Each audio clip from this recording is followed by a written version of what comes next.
Ahora sí, a esto que es más periodismo, hemos pasado y repasado algunos temas sobre los que vamos a volver con algún poco más de zoom.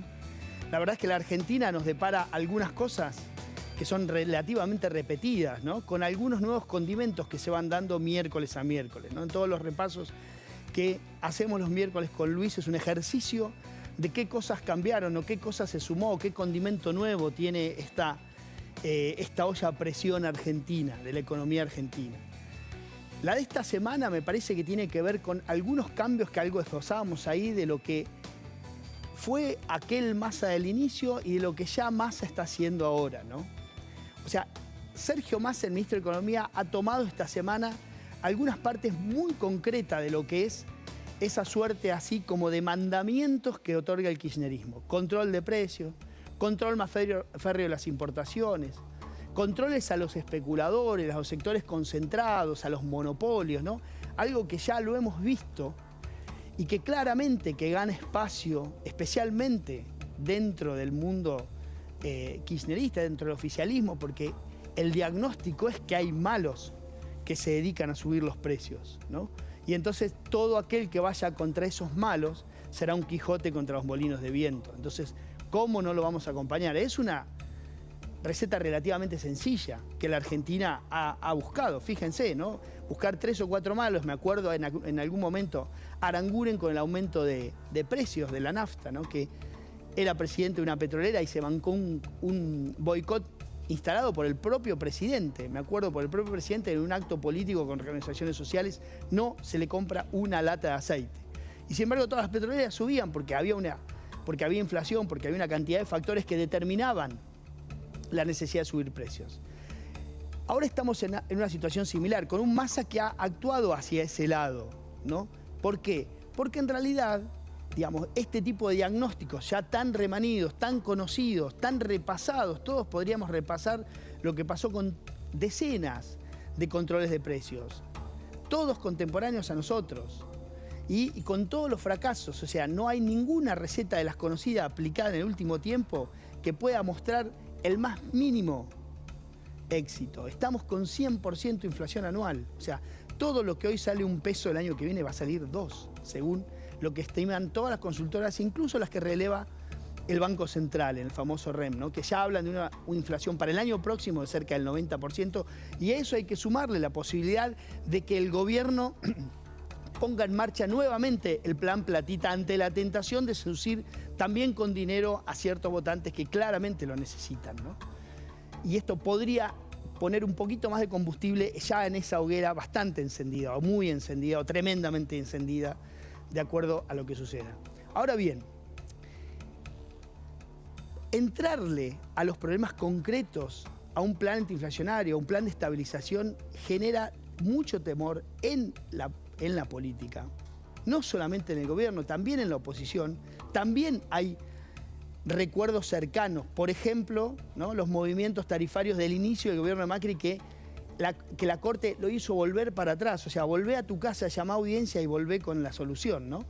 Eso también está dentro y juega dentro de la oposición. Hay mucho temor al cambio, mucho temor a mover el status quo. ¿Por qué? Porque eso se necesita tiempo y esfuerzo. Dos cosas que este gobierno hoy por hoy no tiene. No tiene tiempo y no está dispuesto a ningún esfuerzo, ni propio, ni a pedirle un esfuerzo aún mayor a una sociedad que ya no le cree. Entonces, el próximo gobierno, que va a tener que, sí o sí, entre sus prioridades, quizás la primera es un plan de estabilización, va a tener que buscar en un arco bastante más grande que sus propios votantes, va a tener que buscar tiempo y esfuerzo. Ojo que también hay una sociedad que no puede concebir más esfuerzo que el que está haciendo, ¿no? Que ya está agotada del esfuerzo. Cada vez hay menos resortes para el rebote. Son muy distintos los resortes que tenía en aquel momento Duhalde y Remes Lemnikov, estamos hablando de 2002, los que tuvo Cristina Kirchner, los que tuvo Macri, a los que va a tener el próximo gobierno. Cada vez esos resortes están más gastados, impulsan menos hacia arriba. Y eso es algo con lo que hay que convivir. Ahora bien, recién Luis decía, y yo comparto, que hay una falta de gestión muy grande. Es un país que no tiene prioridades. No tenemos prioridades, no sabemos si está bien eliminar las PASO por una cuestión económica o si realmente un proceso eleccionario es una prioridad de la democracia argentina. No lo sabemos. Lo cierto es que le ponemos un costo y decimos, bueno, se pueden comprar tantas ambulancias, hacer tantos hospitales, que claramente suena lindo y suena vendedor, pero no sabemos si hay una prioridad. La Argentina no tiene una prioridad, no tiene un listado de prioridades. La sábana es corta, la frazada es corta, si uno se tapa hasta arriba, pasamos frío en los pies. Y sin embargo no se sabe muy bien si tenemos que tapar los pies o si es preferible taparnos el cuello. No se sabe. No hay prioridades. En ese esquema de no prioridades, en la Argentina, en estos meses, convivió una inflación galopante a valores del, como decíamos, del 6, 7, 8% anual, en algunos rubros, por ejemplo en alimentos, y un plan previaje que se financia con gasto público para un sector tremendamente privilegiado, se mueva de vacaciones en estos meses donde la mayoría de la gente está preocupada por mantener su puesto de trabajo y por lograr que el sueldo no se lo coma la inflación. Y hay una parte del gasto público que está destinado, que estuvo destinada a un previaje. Por poner un ejemplo también, o sea, gastamos plata en empresas públicas que no sabemos si son prioridad hoy, cuando hay una cantidad de demandas insatisfechas a la vuelta de donde está la sede de la empresa pública. En este país sin prioridades es interesante algo. Quien logra llevarle al oído su problema al gobierno posiblemente logre un beneficio. Porque efectivamente, lo que recién hablábamos con Luis, sube la nafta y seguramente los petroleros van a tener razones para subirla. Porque dicen, pero escúchame, si el sindicato me firma un acuerdo salarial de 100 y pico %, si yo exporto a un dólar de 160 y no de 300 y compro o importo a un dólar de 300 porque tengo que usar mis reservas ahora, ¿cómo querés que mantenga los precios? ¿De qué manera? Explícamelo. Entonces cada uno tiene sus razones. Quien le haga llegar ese problema, esa pequeña problemática sectorial al gobierno, seguramente va a lograr algún tipo de beneficio. ¿Qué no quiere decir, y dejemos de lado que sea intereses corporativos, lobistas, lo que fuere, quien le lleve un problema al gobierno y el gobierno lo escuche, posiblemente le busque una solución sectorial. Eso ha llevado a que cada grupo económico argentino o cada sector económico argentino tenga reglas de juego económicas distintas. Yo pensaba empezar la editorial con una pregunta, la voy a hacer ahora, para que quienes están del otro lado traten de contestarla. Y yo les diría, ¿cuánto vale el dólar? ¿Cuánto vale el dólar en Argentina? Recién lo hacíamos en la reunión de producción previa y Carlos, yo le digo, ¿cuánto vale el dólar? ¿Y cuál fue la respuesta de Carlos? ¿Cuál dólar? ¿No? Bueno, esto es lo que sucede en la Argentina. Cada uno tiene un dólar distinto. Hoy tenemos el famoso dólar caminito. Es quien cruza la frontera y trae dólares de afuera, puede pagar con su tarjeta de crédito a 300 pesos o a lo que valga el dólar bolsa. Se le va a reconocer a su dólar tarjeta otro valor. Y el de la soja tuvo su promo, digamos, en septiembre o en octubre para vender su cosecha a un precio distinto. Y el gobierno le reconoce un tipo de cambio distinto a cada uno. El que trae espectáculos musicales tiene reglas de juego distintas al que exporta cualquier tipo de producto argentino. Reglas muy distintas. Entonces, ese problemón económico argentino que cada día como que se acentúa más y se ve más claro en diferentes medidas económicas para cada sector, es algo que va a tener que arreglar el próximo gobierno. Todos los economistas relativamente serios que estudian los fenómenos dicen, hay que ir a un tipo de cambio unificado. No se puede tener un dólar para cada uno. Vuelvo a hacer la pregunta, si yo le pregunto a usted, ¿cuánto vale el tipo de cambio? ¿Cuánto vale el dólar? Cada uno va a decir, ¿qué dólar? El que pago cuando viajo, el que cobro cuando exporto, el que pago cuando compro un auto, el que paga mi amigo que viene, el que se le reconoce a mi amigo que viene de no sé dónde a visitarme una semana, el que pago yo cuando voy de vacaciones. ¿Cuál dólar? ¿Cuál es el dólar? O sea, ¿para cuántos rige? ¿Para qué porción de la economía rige este famoso 160 pesos por dólar que es el del Banco Central? Y a su vez, ¿quiénes acceden a ese dólar? Obviamente hay una puja muy grande de intereses para que el sector al que yo represento, dice cualquier empresario industrial y demás, sea el que tenga acceso a ese dólar. Porque para mí la producción es importante, dice el industrial, para mí la producción es importante, dice el agrícola, para mí la producción es importante, dice el automotriz, y cada uno quiere acceder a ese dólar, que obviamente tiene unos beneficios fenomenales en una economía a la que del otro lado el gobierno le reconoce 300 pesos por dólar, ¿no?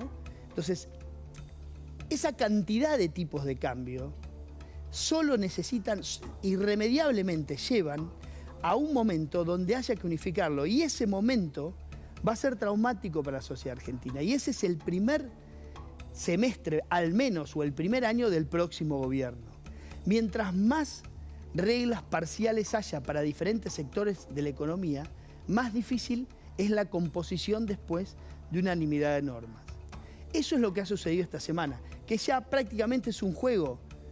Bautizar al nuevo dólar que nace toda la semana. Hace poquito teníamos el dólar de los informáticos, ¿no? De la gente que se dedica a sistemas, que para la exportación de esos servicios también hay un dólar distinto. Tuvimos el dólar Coldplay, tenemos ahora el dólar Caminito, como le dicen al que llega. Hay un dólar para cada necesidad. Bueno, esa es la economía y eso es lo que está sucediendo ahora. Y eso es en la complejidad en la que este gobierno está metiendo, ya no solo al próximo gobierno, sino a toda la sociedad, cuando se busque unificar reglas de juego para que todos más o menos juguemos el mismo juego. Mientras eso sucede, pasaron dos cosas esta semana. La primera, en la oposición, una enorme pelea, ya no puertas adentro, sino puertas afuera, que nos obliga a nosotros los periodistas a hacer preguntas que por ahí no hubiésemos hecho en otro momento, ¿no? Que es, ¿vos de qué lado estás? Del larretismo de Bullrich, ¿de qué lado estás, no? Una pregunta que por ahí, quienes miramos la política un poco más arriba, tratamos de no meternos en esas cosas. Pero sin embargo, ellos mismos, la propia, digamos, abrir la puerta del vestuario propio nos llevó a meternos en ese lado. Y finalmente, algo más. Estamos a 6 meses, 7 meses, de que los espacios políticos definan a sus candidatos. Eso explica gran parte de la pelea de Juntos por el Cambio. Pero también explica un fenómeno muy nuevo, que es el siguiente: traer lo que sucede afuera a nuestra propia Argentina. Vemos y vimos y vamos a ver al operativo Cristina 2023 colgado de las guirnaldas amarillas y verdes de Lula. Eso pasó esta semana con una Argentina con inflación que duplicará los precios el año que viene, y mientras tanto tratarle de encontrarle alguna vuelta, poner un papel de calcar a lo que pasó en Brasil y lo que pasa en Argentina. El Frente para la Victoria cambió sus colores, abandonó el azul histórico y se colgó del amarillo y el verde.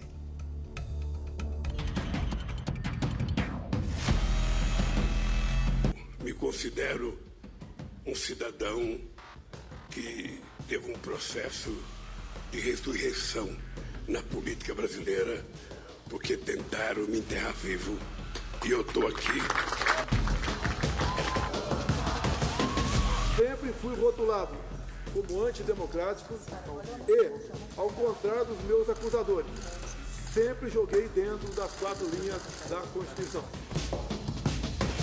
Con Lula compartimos una misma mirada sobre la necesidad de integración en América Latina. Lo de Lula con la gorra es parte de los festejos. Fueron 2 veces presidente de su país, los 2 fueron perseguidos. Me dio la gran alegría de contarme que la primera visita que va a ser a Argentina.